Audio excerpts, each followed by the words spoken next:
Hello. नमस्ते। कैसे आप सब? आज की हमारी कहानी है डिप्रेशन। शुरू करने से पहले प्लीज दोस्तों मेरे चैनल को सब्सक्राइब करिए। चलिए दोस्तों कहानी शुरू करते हैं। चल माया काम कर। पहले सास ससुर की सेवा करी, बच्चों को बड़ा किया और अब बहू रानी की सेवा करो। हमारे नसीब में आराम कहाँ है। हमें तो नहीं हुआ ये मुआ डिप्रेशन। और हुआ क्या है, अच्छी भली तो दिख रही है, सब काम ना करने के बहाने हैं। पर क्या कहे, जब बेटा ही बीवी का गुलाम हो तो किसी और से क्या ही कहे। अरे अगर ये बुढ़िया ना होती तो क्या करते, खाना कैसे खाते।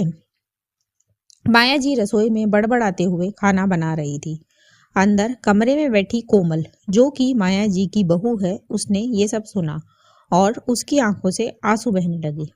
फिर वो अतीत की स्मृतियों में खो गई। 2 साल पहले उसकी शादी अविनाश से हुई नहीं थी, बल्कि दोनों ने करवाई थी। दोनों कॉलेज में साथ पढ़ते थे। दोनों को प्यार हुआ, फिर दोनों ने अपने अपने घर वालों को मनाया और शादी कर ली। यहाँ तक सब अच्छा ही था। पर कोमल की सास माया जी कोमल को जरा भी पसंद नहीं करती थी और उसके हर काम में कमी निकालती थी।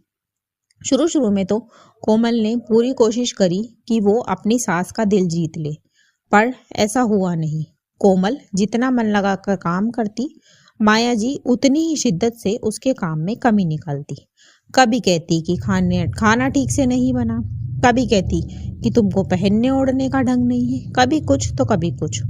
कोमल अविनाश से कहती तो वो उसे यही कहता कि कोमल हमारी लव मैरिज है, तो उनको तुम्हें समझने में समय लगेगा, पर तुम उनको शिकायत का कोई मौका मत दो।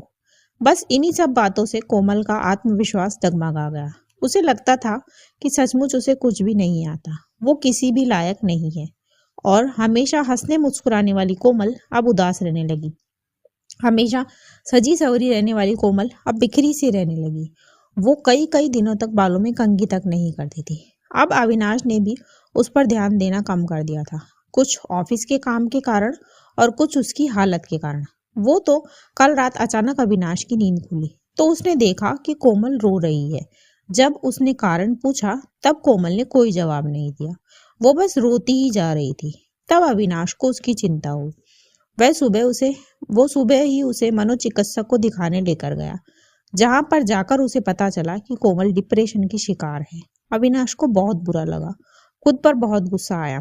घर आकर उसने सबसे पहले अपनी माँ से कहा, माँ अगर कोमल ना चाहे तो उसे कोई भी काम मत बताना, उसका ख्याल रखना।